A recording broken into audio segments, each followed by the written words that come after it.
उन लोगों से पूछिए कि आपके यहाँ सब कुछ ठीक ठाक है।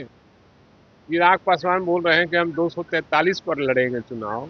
उनसे पूछिए कि उनके यहाँ सब कुछ ठीक है, ऑल इज वेल है। हमारे यहाँ से ऑल इज वेल है। लेकिन आज भी दलित का नेता अगर बिहार में कोई है, उसका नाम है आदरणीय लालू प्रसाद यादव। और एनडीए में कैसे लोग मंत्री बने हैं, कितना लोग कमा रहा है, कितना अरब खरब कमा रहा है, और जनता कैसे लूटी जा रही है, सब लोग समझ रहा है। इसलिए इन लोग का बयान का कोई अब मतलब नहीं है। महागठबंधन के अंदर ये लगातार चर्चा हो रहा है कि सीटों का फॉर्मूला तय कब होगा, कौन ड्राइविंग सीट पर होंगे और कौन बैक सीट पर होंगे। ये सवाल लगातार उठ रहे हैं। देखिए, कांग्रेस के लोग अलग अलग तरीके से बयान दे रहे हैं, पर आरजेडी के विधायक, बड़े नेता भाई वीरेंद्र ने कई बातों का खुलासा कर दिया। उतना ही नहीं, चिराग पासवान और जीतन राम मांझी आपस में ही लड़ रहे हैं। मुख्यमंत्री नीतीश कुमार चुप्पी साधे हुए। इन तमाम चीजों को लेकर क्या कुछ करें आरजेडी के विधायक भाई वीरेंद्र, सबसे पहले हम आपको वो सुनवाते हैं।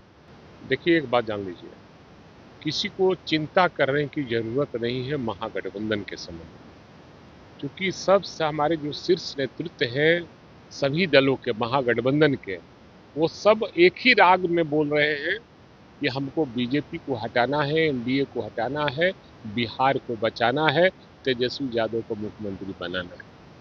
अब इसके अलावा कोई जवाब ही नहीं है।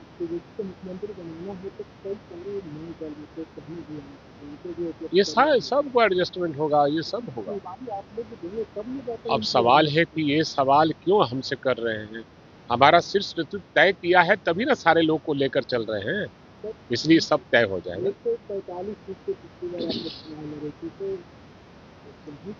अब इसकी चिंता मत कीजिए आप, इसके हमको रहने दीजिए। जब होगा और शेयरिंग जब हो जाएगा तो आपको पता चल जाएगा किसको कितना सीट मिला।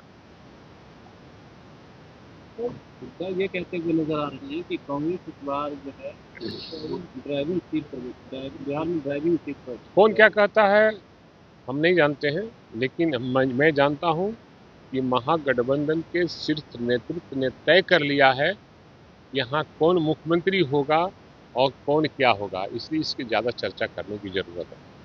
चिराग पास और ये हमको लगता है कि ये आप लोग को ड्यूटी मिली है बीजेपी के द्वारा कि आप इस तरह से छेड़छाड़ कर पूछिए। उन लोगों से पूछिए कि आपके यहाँ सब कुछ ठीक ठाक है। चिराग पासवान बोल रहे हैं कि हम 243 पर लड़ेंगे चुनाव। उनसे पूछिए कि उनके यहाँ सब कुछ ठीक है, ऑल इज वेल है। हमारे यहाँ से ऑल इज वेल है।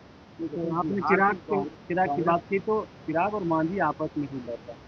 धरने दीजिए। अब उनका उनका देखिए, उनके पर टिप्पणी हम करना नहीं चाहते, क्योंकि वो एनडीए का मामला है और एनडीए में हमेशा का प्रलोभन होता ही रहता है, और ये बीजेपी का बहुत बड़ा चाल है।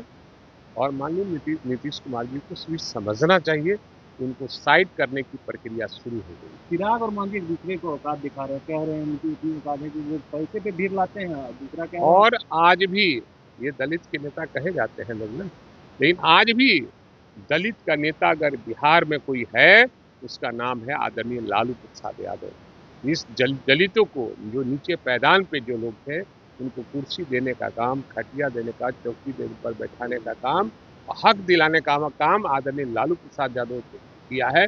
इसलिए आज भी वो दलित परिवार, जो हमारा गंदी बस्ती में रहने वाले लोग, आज भी लालू यादव का ही नाम लेते हैं। आप कह रहे दलित के बड़े नेता हैं, वो वही कहते हुए नजर आ रहे जीतन राम मांझी किस तरीके से लालू यादव ने तलवार की चोट कहता है, कह रहे कि अगर केंद्र सरकार बन जाएंगे तो AK-47 से ही लोग देखिए, अभी सब कहने की बात नहीं, सबके बारे में सब लोग जान गया है। और एनडीए में कैसे लोग मंत्री बने हैं, कितना लोग कमा रहा है, कितना अरब खरब कमा रहा है, और जनता कैसे लूटी जा रही है, सब लोग समझ रहा है। इसलिए इन लोग का बयान का कोई अब मतलब नहीं है। सर, जहाँ तक सभी पार्टियां जो है पॉलिटिकल एक्टिविटी में दिख रही हैं, क्या बीजेपी, क्या एनडीए और मुख्यमंत्री नीतीश कुमार इसकी साधन ही कोई कार्यक्रम नहीं, इसलिए चारों तरफ से वो घिरे हुए महसूस कर रहे हैं, और बीजेपी भी उनको घेर ली है और सब तरह से घेर ली है। इसलिए माननीय मुख्यमंत्री फेरे में पड़े हुए कि हमें क्या करना चाहिए।